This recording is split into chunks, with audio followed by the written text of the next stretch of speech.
crowds described in today's reading from Matthew's Gospel.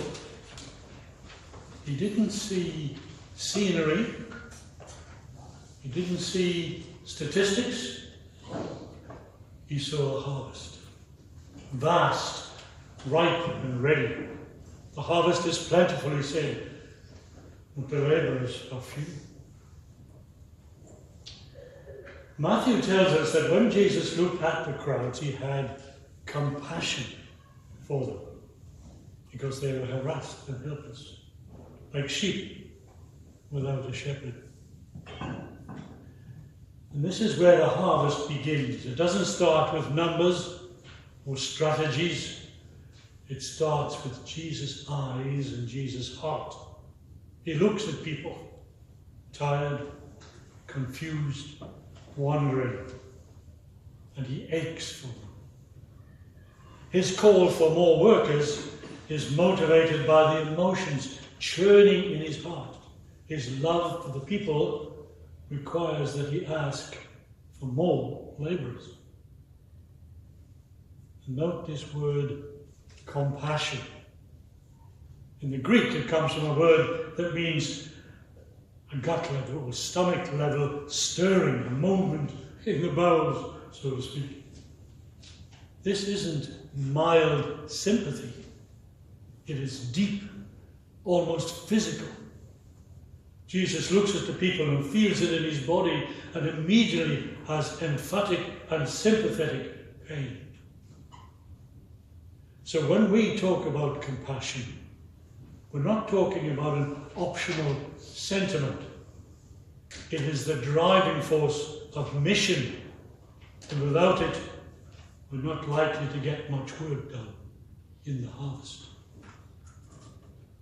We can no doubt agree that we live in a time when that compassion is desperately needed.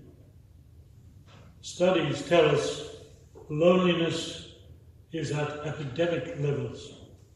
So many around us are harassed and helpless, unsure where to turn for guidance, love or hope. If we had eyes like Jesus, we would see what he saw. Not simply crowded streets or full classrooms, but sheep without a shepherd. And if we had hearts like Jesus, we would feel what he felt. We'd be bent over with that deep ache of compassion that refuses to look away.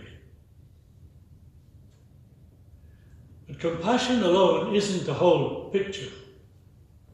What Jesus is looking at is a harvest so vast it could never be gathered by just one person.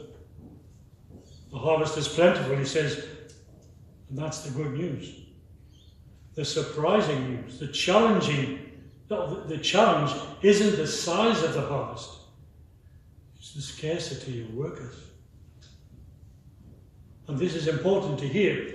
The harvest is not some future event. It's not a distant hope. Jesus doesn't say the harvest will be plentiful someday. He says the harvest is plentiful right now.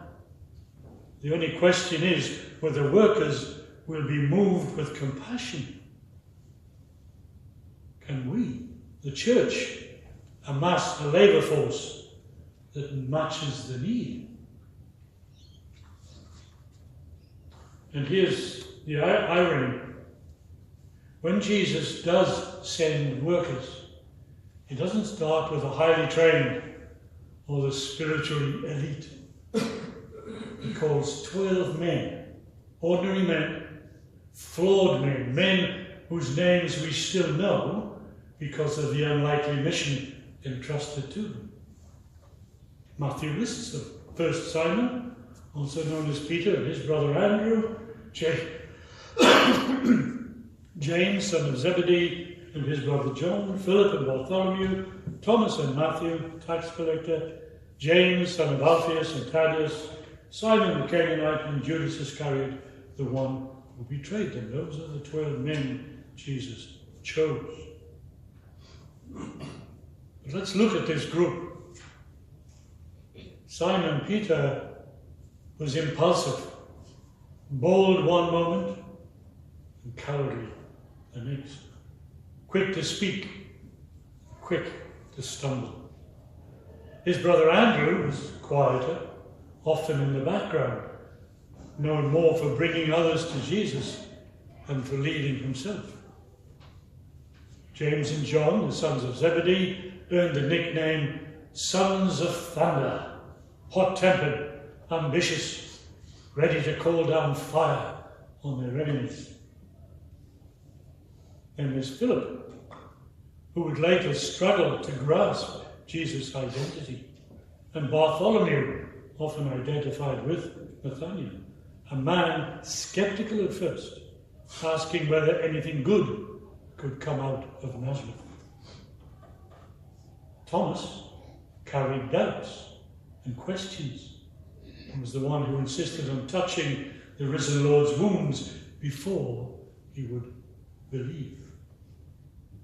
Matthew, the tax collector, had collaborated with Rome, profiting from his own people's oppression. He was despised by his neighbours. Then there's Simon the Zealot, a man from a radical nationalist movement sworn to overthrow Rome by violence. Imagine those two trying to share a meal. The tax collector for Rome and the revolutionary against Rome.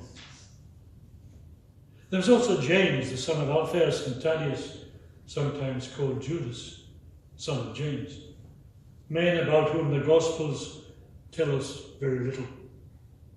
Almost anonymous, acting as reminders that many disciples served him, as they do today, in quiet faithfulness without recognition.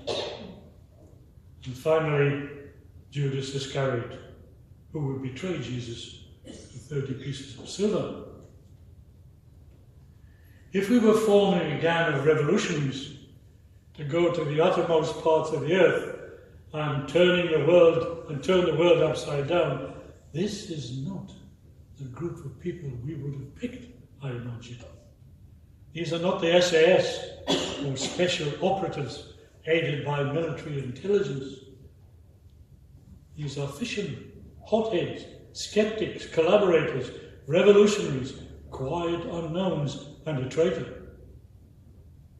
Not one rabbi, not one scholar, not one political insider. By every human measure, this group was a fragile, dodgy, and unlikely group of collaborators. And yet, these are the workers Jesus sends into the harvest. Because the harvest doesn't depend on perfect people. It depends on empowered people. Harvesters energized by the Spirit of God. And so, compassion is not a feeling, but a force. Why did Jesus send them? Because he was almost sick with compassion. The way we read Jesus' reaction to the suffering masses might lead us to think of compassion less as a noun than a verb, because one can hardly be compassionate without also doing something. The sacred and beating heart of Christ wasn't interested in rolling out a plan for institutional growth. He was moved by mercy for the harassed and the helpless. And this is why pastors or priests, popes and theologians have noticed the link between compassion and action. The priest, professor, writer and theologian Henry Nouwen notes, compassion asks us to go where it hurts, to enter into the places of pain, to share in brokenness, fear, confusion, and anguish. Compassion challenges us to cry out with those in misery, to mourn with those who are lonely, to weep with those in tears. The previous Pope Francis once said, Jesus' compassion is not a vague feeling, but a force that brings healing, life and hope. Compassion means to suffer with. It's the language of God. When compassion stirs in us, it's often God's way of nudging us into action. This is the essence of compassion. That ache in your stomach, that tug in your heart, that's often the Spirit's way of saying, these are part of the harvest. Go to them. So how do we respond? The fields around us, our neighbourhoods, our workplaces, our families, are ripe. The only question is whether we will walk by the fallen because we're too busy, don't want to get involved, we're too afraid, or whether we will step in with bandages, ointment and willing hands to render healing to those who are harassed and helpless, and thereby answer the call of the Lord of the harvest. We can respond by saying, in the words of a popular worship song or hymn, here I am, Lord. Is it I, Lord? I've heard you calling in the night. I will go, Lord, and if you lead me, I will hold your people in my heart. We know that hymn, don't we? Very well. 100 years ago, it took weeks to bring in 300 acres of wheat, say. Today, with massive machines, it only takes 24 hours. Either way, the harvest won't last or wait forever. The field is ready, the harvest is plentiful, the workers are few, and compassion is the combine harvester that brings in the crop. The Lord be with you.